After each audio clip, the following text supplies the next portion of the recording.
Nós temos connosco o nosso irmão Alberto. Para aqueles que estão na internet, os que estão aqui na igreja já sabem disso, mas aqueles que estão na internet é para dizer que hoje vamos ter o nosso irmão Alberto ao vivo. Não vai ser uma gravação como ele costuma dar contributos pequenos de entre 5 a 7 minutos. É uma disciplina tremenda que eu sinceramente admiro, porque não consigo fazer uma coisa dessas, uma coisa tão sucinta, tão condensada, sempre 5 a 7 minutos, ou 5 e tal, 6, 7, anda por ali o tempo que ele normalmente utiliza. E eu já lhe disse a ele, para ele estar à vontade e falar o tempo que ele precisar, não precisa de ficar ali limitado a 5 ou 6 ou 7 minutos, nos contributos que ele tem dado ao estudo bíblico, que têm sido tão preciosos. Mas ele diz que não e tal, e não sei o quê, lá tem os argumentos dele. E então é assim, agora hoje, como temos cá ao vivo, não é? Ele vai ter o tempo todo, só para ele. E eu já sei que nós começamos o capítulo 2, mas ele parece que vai querer fazer como que um resumo do capítulo 1, daquilo que nós temos estado a estudar, da carta aos Colossenses, mas ele sobre isso falará quando aqui chegar. E eu, portanto, convido-vos a abrir a Bíblia na carta aos Colossenses. Vamos ler mais uma vez o capítulo 1, que diz assim, Colossenses 1. Paulo, apóstolo de Jesus Cristo pela vontade de Deus, e o irmão Timóteo, aos santos irmãos fiéis em Cristo, que estão em Colossos, graça a vós e paz da parte de Deus nosso Pai e da do Senhor Jesus Cristo. Graças damos a Deus, Pai do nosso Senhor Jesus Cristo, orando sempre por vós. Porquanto ouvimos da vossa fé em Cristo Jesus e do amor que tendes para com todos os santos, por causa da esperança que vos está reservada nos céus, da qual já antes ouvistes pela palavra da verdade do Evangelho, que já chegou a vós, como também está em todo o mundo, e já vai fortificando, como também entre vós, desde o dia em que ouvistes e conhecestes a graça de Deus em verdade, como aprendestes de Epáfras, nosso amado conservo, que para vós é um fiel ministro de Cristo, o qual nos declarou também o vosso amor no Espírito.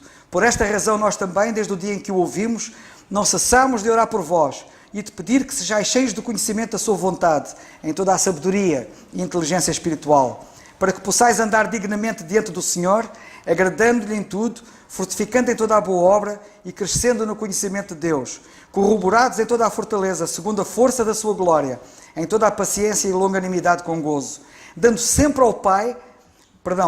graças ao Pai, que nos fez idóneos para participar da herança dos santos na luz, o qual nos tirou da potestade das trevas e nos transportou para o reino do Filho do seu amor, em quem temos a redenção pelo seu sangue, a saber, a remissão dos pecados, o qual é a imagem do Deus invisível, o primogênito de toda a criação, porque nele, em Cristo, foram criadas todas as coisas que há nos céus e na terra, visíveis e invisíveis, sejam tronos, sejam dominações, sejam principados, sejam potestades.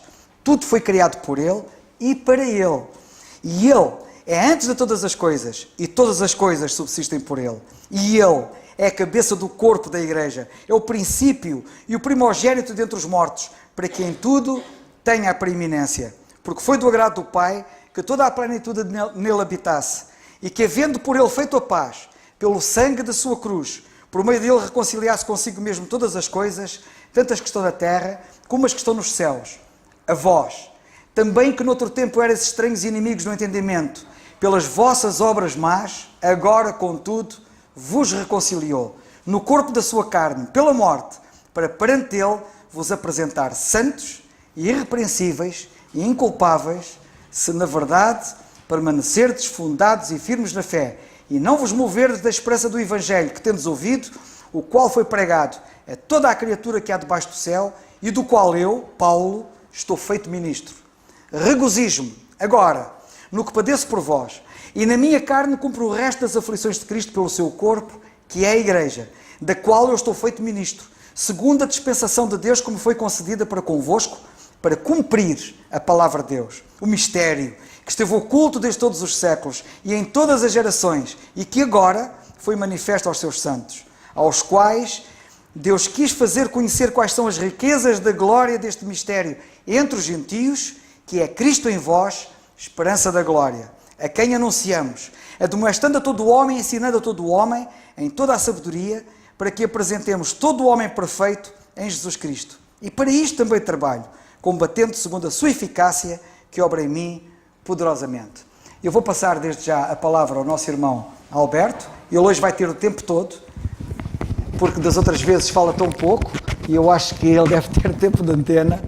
Já agora explico lá porque é que fala tão pouco, não é? Não há nada como ser a própria pessoa a explicar. Ok.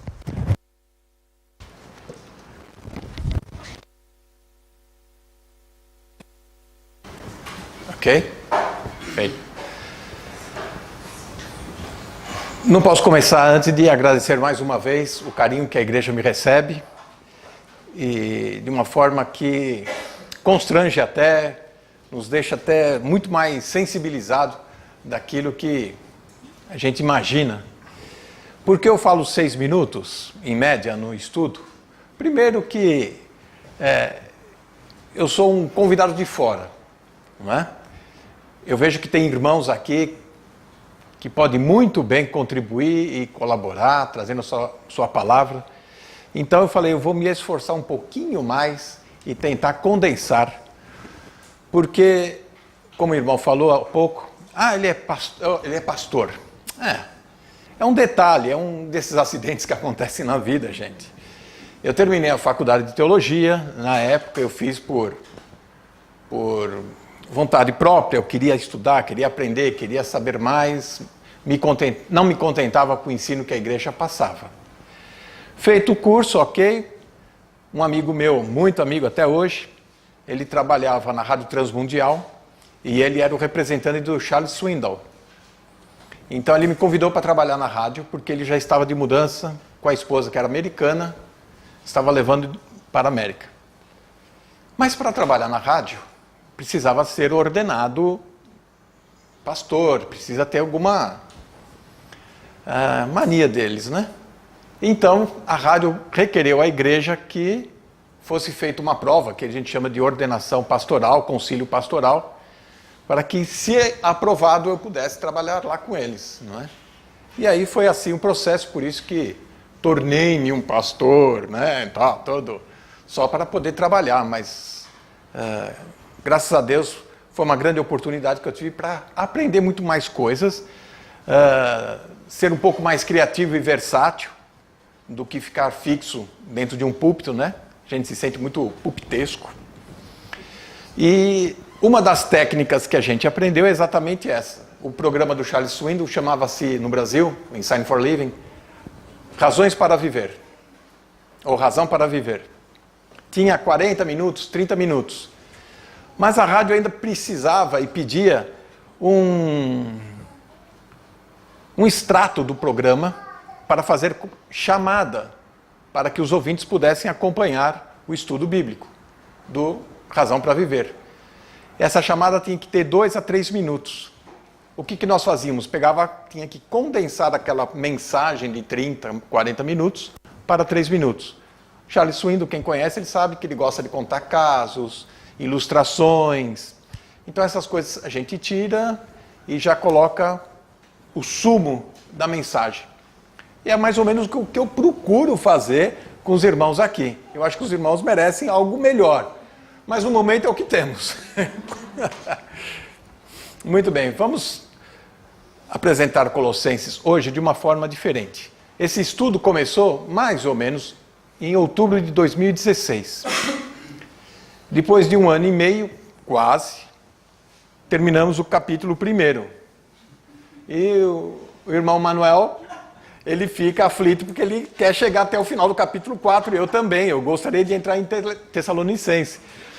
Pelos meus cálculos, daqui uns 4 anos, na próxima Copa, vamos chegar lá. Mas, até então, o que eu quero chamar a atenção nesta carta, dando um apanhado geral de como ela surgiu e qual o propósito de Deus com esta carta. E o que esta igreja tem a ver com a nossa igreja aqui, em Quinta do Conde. E o que você tem a ver com Colossenses? Qual a importância de estudar este fato? Eu separei alguns trechos, alguns pontos para nós observarmos.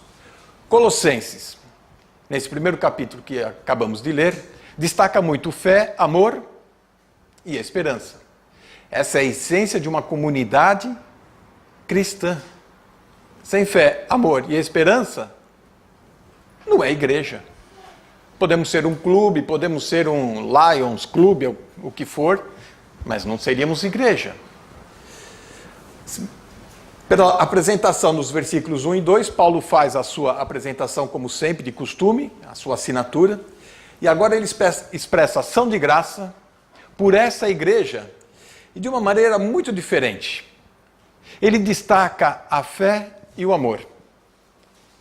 Muitos de nós estamos mais preocupados com a nossa fé. Fortalecer a fé, conhecer a fé, exercer a fé. Mas nós esquecemos o outro lado da moeda, podemos dizer assim, que é o amor. A fé em Cristo Jesus, entre aspas, é abstrata. Como é que eu posso evidenciar a minha comunhão com Deus, o meu amor com Deus? É através da evidência da comunhão em amor entre os irmãos. E não tem esta de eu vou selecionar aqueles que eu vou amar, eu vou selecionar aqueles que eu vou ajudar, que eu vou andar junto. O corpo de Cristo é assim mesmo, ele é heterogêneo. Nós temos pessoas de diversas nacionalidades, pelo menos no Brasil a gente fala assim, né? Diversa nacionalidade, cor, tamanho, tempo de igreja. Isso é muito relativo. Tem gente que tem 30, 40 anos de igreja, mas caminhou pouco. Tem gente que tem alguns meses e já está ávido, querendo conhecer e saber mais. Destacando fé e amor, nós temos que levar em consideração que a vida na igreja, em comunidade, que nós desejamos expressar em fé, que nós gostamos de participar nessa comunhão saudável, em amor com os irmãos, quando estamos juntos num passeio, quando estamos juntos cantando, comungando. Porém, a igreja ela é muito visada. Existem olhos em cima da igreja, esperando que algo aconteça para ser motivo de zombaria, né? Das pessoas aí fora, dos vizinhos, da família, daqueles que acham estranho você frequentar uma igreja em pleno século XXI, etc. Então, qualquer vacilo, qualquer situação torta, já tem alguém falando, tá vendo, eu avisei, tá, olha, que coisa feia, né? Justo lá, é isso que eles fazem. Qual seria então a nossa reputação como igreja? Bom, sabemos que existe igreja de tudo quanto é tipo, né? Igreja boa, igreja não tão boa, existe igreja regular, e aqui vai um parêntese. A minha igreja chama, lá em São Paulo, Igreja Batista Regular. É uma denominação. Por que regular? Veio dos Estados Unidos, com os missionários americanos, eles traduziram de um modo muito grotesco o Igreja Batista Fundamentalista ou Igreja Batista Padrão, e eles usaram a palavra inglesa regular e saiu em português regular. Então todos falam, né? Então quer dizer que você é um crente irregular, né? Não é bom? Então não é tão ruim assim, né, gente? Já estou melhorando. Qual a reputação da nossa igreja? A reputação da nossa igreja tem muito a ver com a nossa reputação. Como anda a nossa igreja tem muito a ver como nós andamos, como nós vivemos. Não seria bom se todos reconhecessem a reputação da nossa igreja? No livro de Atos, quando a igreja começa, ela caiu na graça de todos. E depois do episódio Ananias e Safira, todos ficaram preocupados, né? Olha, não brinca com essa turma não, o Deus de lá é um Deus que pesa a mão. E o texto, a partir de então, diz assim, nem todos se ousavam para participar da comunidade dos cristãos, ou dos crentes, na época, os do caminho. Porque sabia que andar com Deus era coisa séria. Não era assim só um clube, um baile para frequentar, um lugar gostoso para ir. Não, andar com Deus é coisa séria. E aqui tem a primeira reflexão para nós. Qual é a nossa reputação? Que imagem que nós estamos apresentando para as pessoas no trabalho, na escola, nos vizinhos ou mesmo na família? Qual a imagem que nós passamos? de pessoas como cantamos agora, que andamos em amor, andamos em esperança, que temos um coração entusiasmado, cheio de alegria, ou murmurando, ou fazendo sempre aquelas birras, aquelas barganhas com Deus, não é? O grande problema da igreja em Colossos, e que Paulo se antecipou para escrever como alerta, é que inimigos, falsos mestres, falsos ensinadores, haviam se infiltrado dentro da igreja e começado a questionar a divindade de Cristo, a fé, questionar vários valores e, pior, querer desviar a espiritualidade para um campo mais místico, de uma maneira sorrateira. E nós temos que ter este cuidado. Assim como você tem cuidado de, todos os dias, tomar banho, espero que sim, como você tem cuidado de todo dia varrer a casa, limpar as coisas, porque deixa uma semana ou duas, o que acontece? O pó, né? Sujeira, as coisas começam. A vida espiritual é a mesma coisa, nós temos que estar sempre atentos para perceber o que está nos afetando. Para quem nunca imaginou onde que ficaria Colossos, esta cidade, a gente fala Colossenses, Filipenses, mas esquecemos que são cidades da Ásia Menor. Hoje aqui essa região é onde está a Turquia. Se você for lá hoje, você só vai encontrar pedras. Interessante, né? Ruínas. Colossos, do lado tinha Laodiceia, do outro lado, nesse mesmo ciclo, tinha Hierápolis, e era ali que tudo funcionava. Bom, agora você já sabe onde que é, né? Eles eram conhecidos pela sua fé. Será que somos, de fato, conhecidos pela nossa fé? A pior coisa que tem, e eu vejo essa experiência lá em São Paulo, é quando a pessoa é identificada com o slogan da igreja, com o distintivo da igreja. Ah, ele é presbiteriano. Ah, aquele lá é batista. São rótulos. Ah, aquele lá é da igreja X, Y. E normalmente são pastores de renome. E as pessoas querem participar da igreja de um pastor famoso. São heranças que nós adquirimos dos Estados Unidos, né? Algumas igrejas são conhecidas por estarem mortas. Em Apocalipse capítulo 3 mostra isso. Outras por serem indiferentes. Será que isso agrada a Deus? Será que isso funciona? Será que isso vai provocar amor, trazer esperança? Será que uma igreja indiferente, uma igreja morta, vai produzir algum fruto? Maturidade espiritual? Entendimento das coisas de Deus? A responsabilidade não é só para quem está aqui em cima ensinando. A responsabilidade é de todos nós. Porque somos todos o corpo de Cristo. Não é ninguém aqui o cabeça. Não é ninguém aqui mais do que o outro. A diferença talvez é que um estude mais que o outro, que um lê mais que o outro, ou tem mais experiência. Motivos da sua reputação em Colossenses. Realmente eles confiavam em Jesus Cristo. Era algo assim que criou no apóstolo Paulo uma certa estranheza, expectativa. Ele ficou gratamente surpreso de ouvir de uma igreja onde ele não esteve. Ele não passou por lá, não entregou folhetinho, não parou num posto de gasolina e falou, bom, aqui seria ideal para ter uma igreja, mas eu não tenho tempo. Como essa igreja surge? Provavelmente, quando ele esteve 1 ano e meio em Éfeso, que era uma cidade próxima de Colossos, um daqueles ouvintes, chamado Epáfras, que já destacamos na nossa leitura, leva a mensagem para a sua cidade, para os seus amigos, e começa a igreja. Eles confiavam em Jesus Cristo.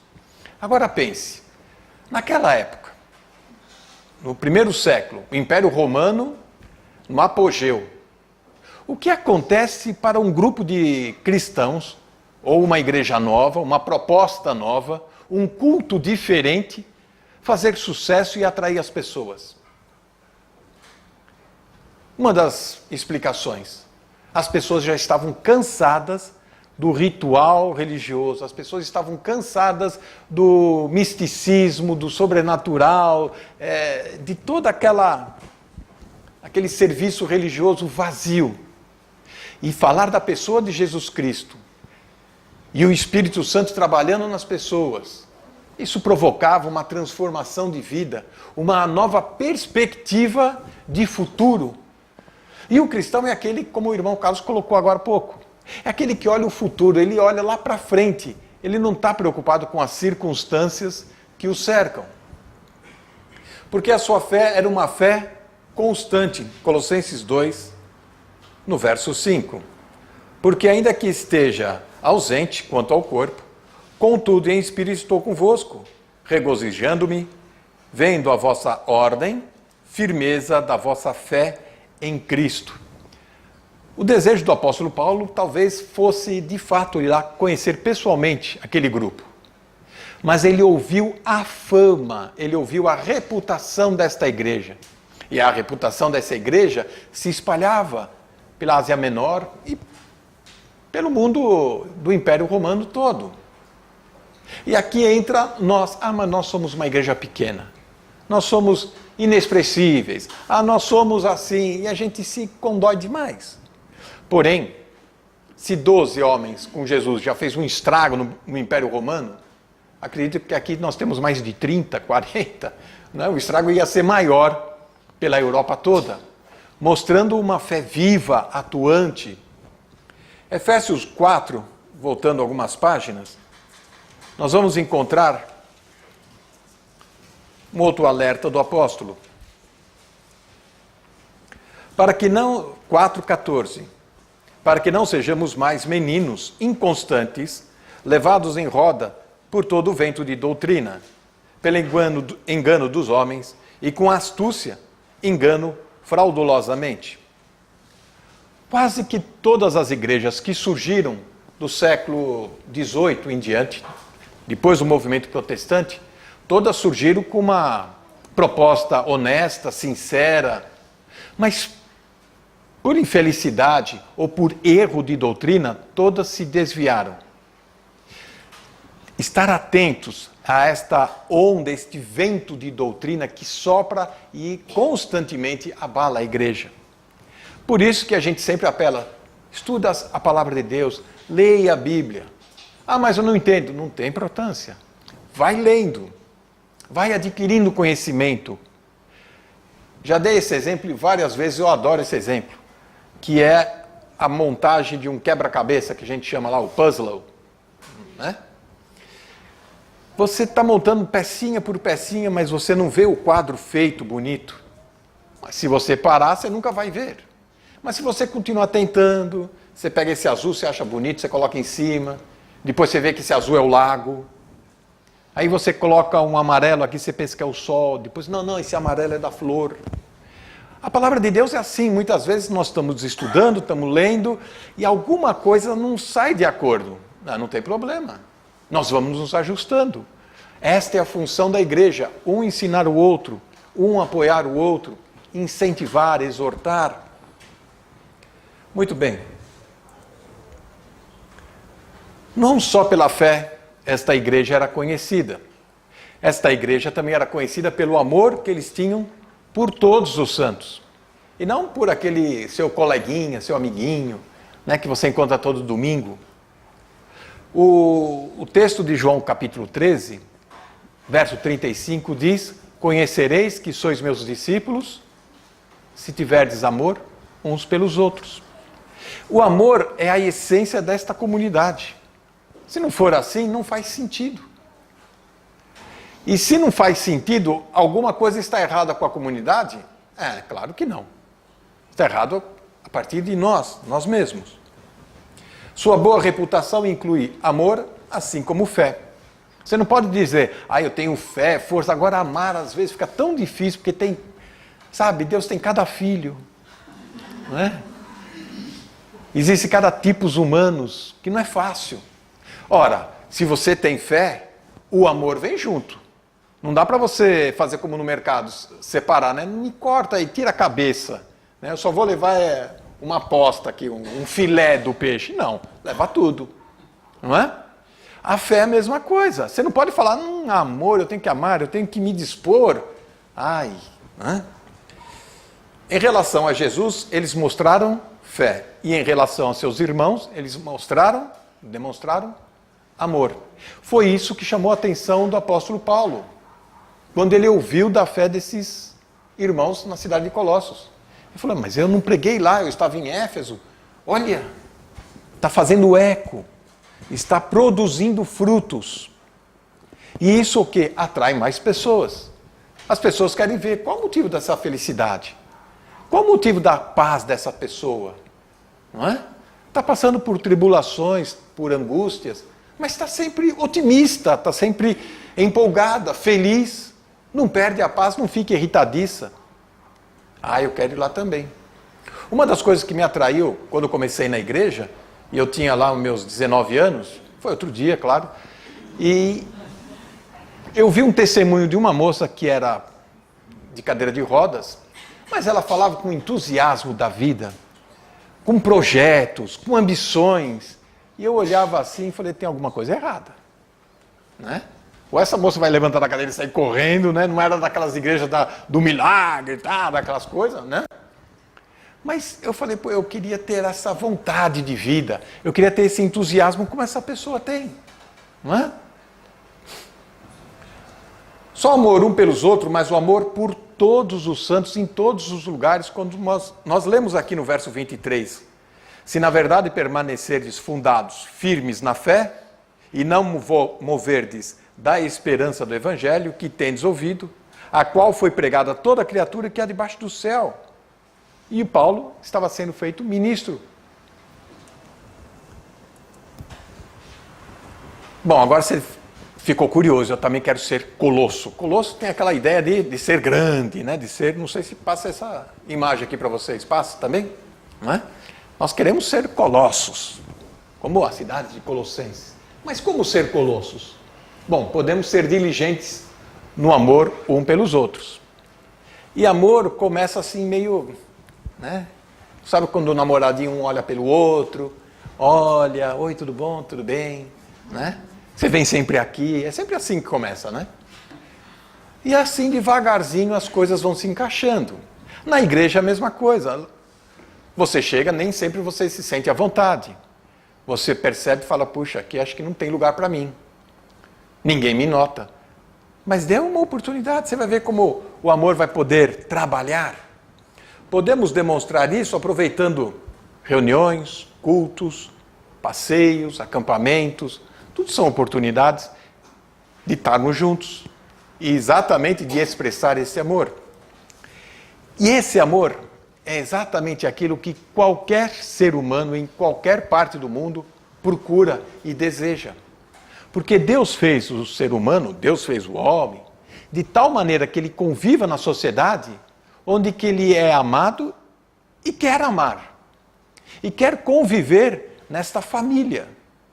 Ninguém vive longe de uma família. Ninguém abandona uma família.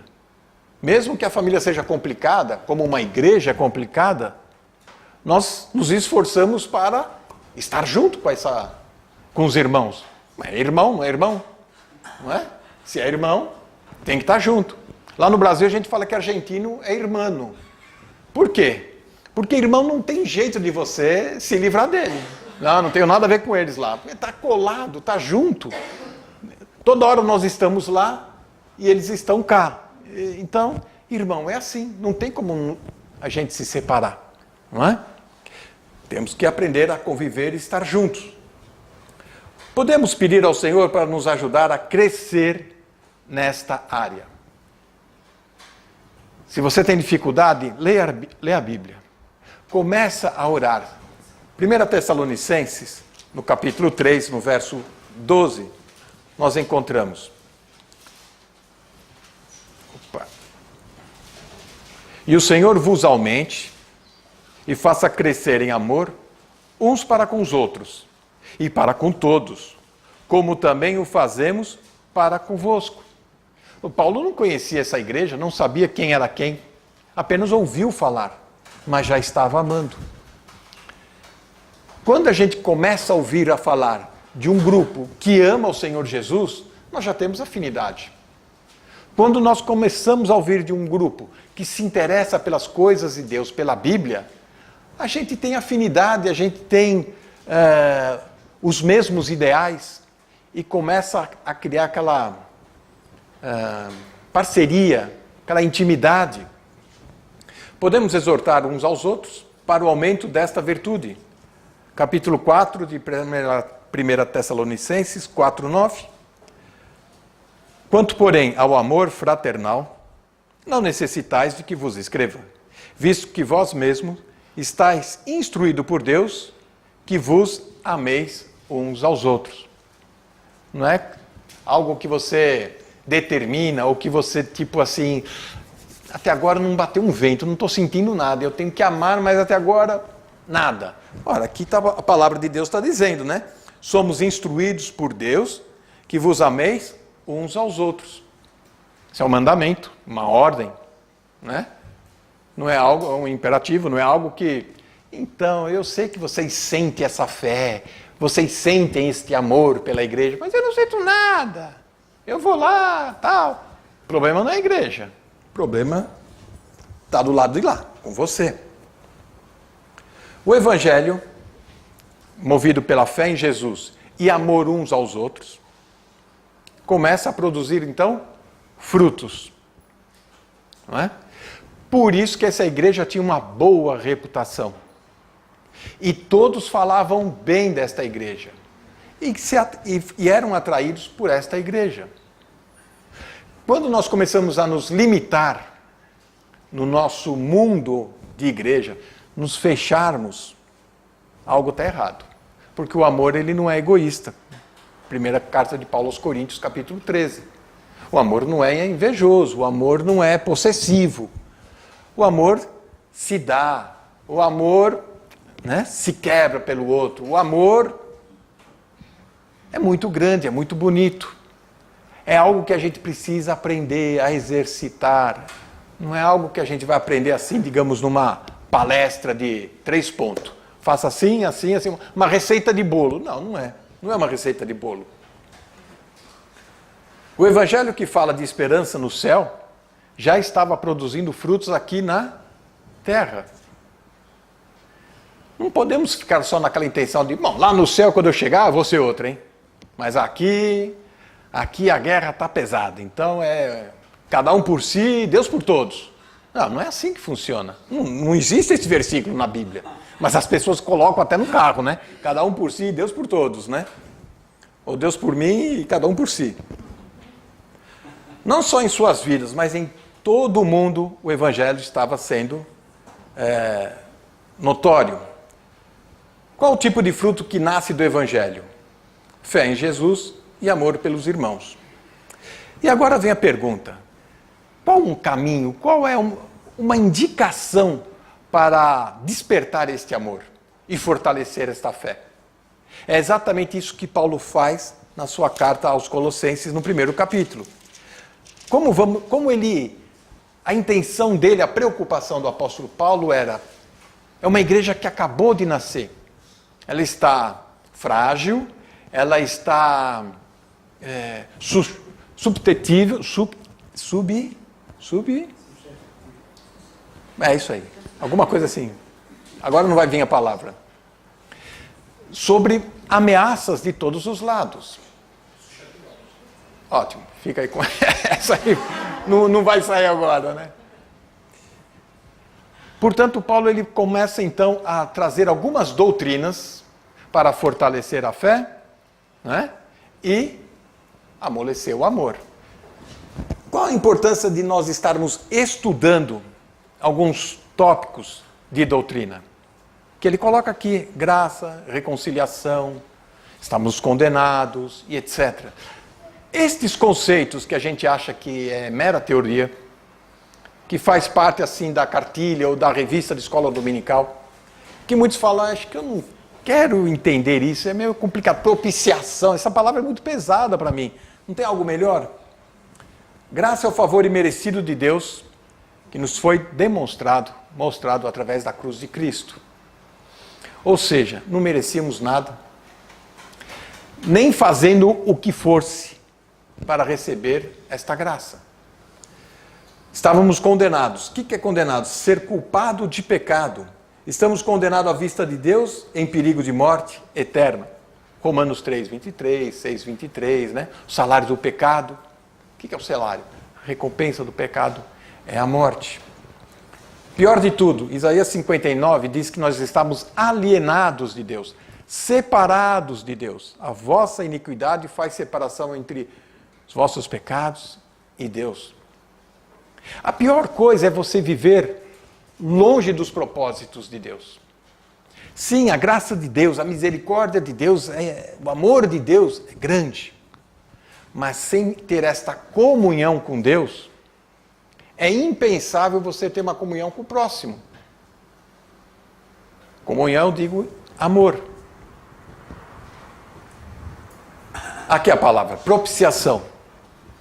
Essa palavra vem do hebraico, que era a tampa que ficava em cima da arca da aliança, onde que o sacerdote, no Antigo Testamento, debaixo da lei, ele colocava o sangue espargido do sacrifício em cima dessa tampa, onde que a ira de Deus era satisfeita.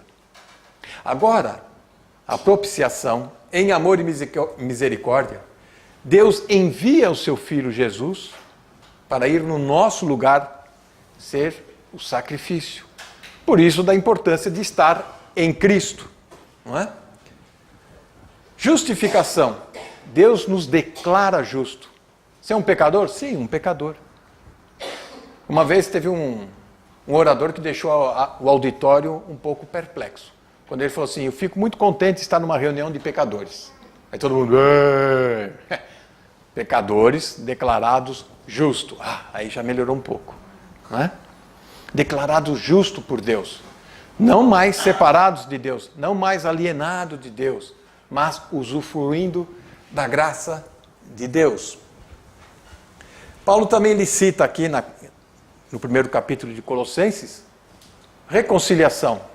Nós fomos reconciliados com Deus. Ora, se nós fomos reconciliados com Deus, quem somos nós para não reconciliar com os irmãos? E assim expressar amor, preocupação, não é? Santificação. Em virtude da morte de Cristo, podemos também ser separados para a glória de Deus. Por isso que existe a distinção de, olha, a minha condição no momento é essa. Vivo neste mundo, passivo das paixões e das tentações, porém a minha posição, adquirida por Cristo Jesus lá na cruz, é celestial. Isso é certeza, é garantia. E é essa certeza e garantia que produz em nós esta alegria. Fortalece a nossa fé. E aí a gente expande isso em amor. Quanto mais a gente se entende estes conceitos de doutrina, mais fortalecidos vamos ficar. E vamos ficar imune aos ataques dos inimigos. Para terminar, é através de Epáfras, este jovem que ouviu a mensagem numa cidade de Éfeso e levou para outro lugar, que a igreja em Colossos tinha ouvido falar dessa maravilhosa graça de Deus. Colossenses 1:7. E foi através de Epáfras. Quem é Epáfras? O famoso quem? Nós somos um Epáfras. Não é?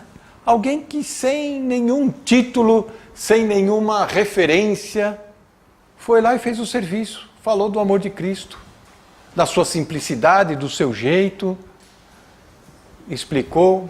E a esse Epáfras, Paulo ouve falar do maravilhoso amor que essa igreja tinha um pelos outros. Já pensou, você agora é um Epáfras também? Você pode começar a testemunhar ou falar do amor de Cristo, da fé em Cristo Jesus, aonde você estiver. Pensando um pouco, será que temos fé em Jesus, assim como esta igreja em Colossos tinha esta fé vibrante, cheia de entusiasmo, ou era uma fé fraca, né? Será que nós amamos, de fato, os irmãos? Nos preocupamos com a vida em comunhão?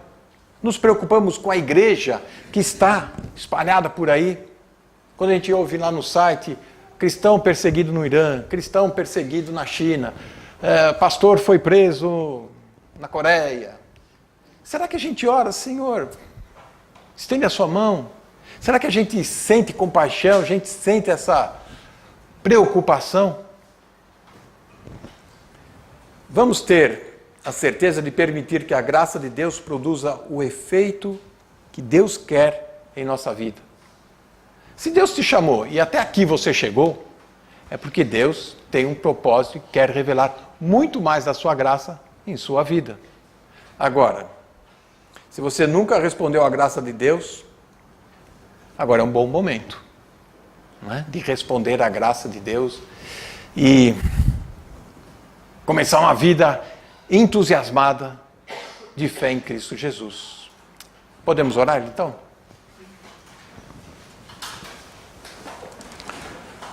Senhor, assim como esta igreja em Colossos se entusiasmou e se despertou com a fé em Cristo Jesus, e isso foi evidenciado pelo amor que tinham uns pelos outros, que possamos ter esse mesmo senso de responsabilidade, que possamos ter esse mesmo desejo de ter esta fé autêntica e deste amor não fingido. Por isso nós pedimos que a Tua graça venha encher o nosso coração, porque sabemos que a Tua graça é melhor que a vida.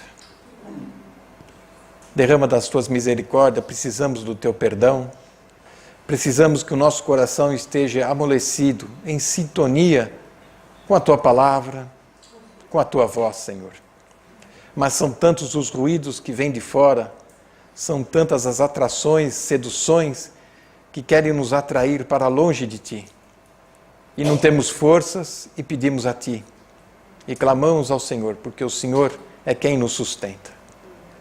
Fortaleça essa igreja que possa crescer cada vez mais em amor e firme dentro da doutrina, na fé em Cristo Jesus, o nosso Senhor.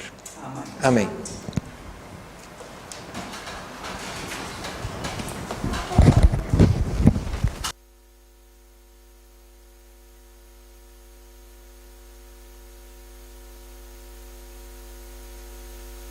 Foi bom, pela graça de Deus. Hoje foi ao vivo, a cores. Tem sido a cores, mas é diferente. Vamos ficar de pé, irmãos, e vamos terminar com a oração. E foi muito bom, mais uma vez, ouvirmos da palavra desta maneira. Senhor, nosso bendito e amado Pai, nós queremos Te dar graças mais uma vez pelo facto de Tu nos alertares, Senhor, e de falares connosco desta maneira, Senhor. Te agradecemos pelas várias... Pela visão, Senhor, correta das Escrituras e de como nós devemos andar, Senhor, sendo um corpo, sendo a Igreja, Senhor. A nossa fé ao rubro através do Senhor Jesus Cristo, Senhor, e amarmos uns aos outros, Senhor. Não porque devemos sentir, como nós ouvimos, mas porque Tu dizes que assim tem que ser feito, Pai. E que Tu nos possas ajudar a exercitarmos esse amor verdadeiramente, Pai. Te agradecemos mais uma vez porque Tu és sempre bom para connosco e esta noite não é exceção, Senhor, por aquilo que ouvimos. Levamos também aos Teus pés, Senhor, os vários assuntos que falamos aqui, Pai, e desde já Te agradecemos mais uma vez pela Tua palavra, Senhor, e pelo nosso irmão Alberto, cuides da sua família também no Brasil, Senhor, e que possas cuidar de cada filho Teu aqui presente. Tudo isto Te damos graças, Senhor, no nome do Teu Filho, o nosso Senhor Jesus Cristo. Amém. Amém. Irmãos, o culto está terminado.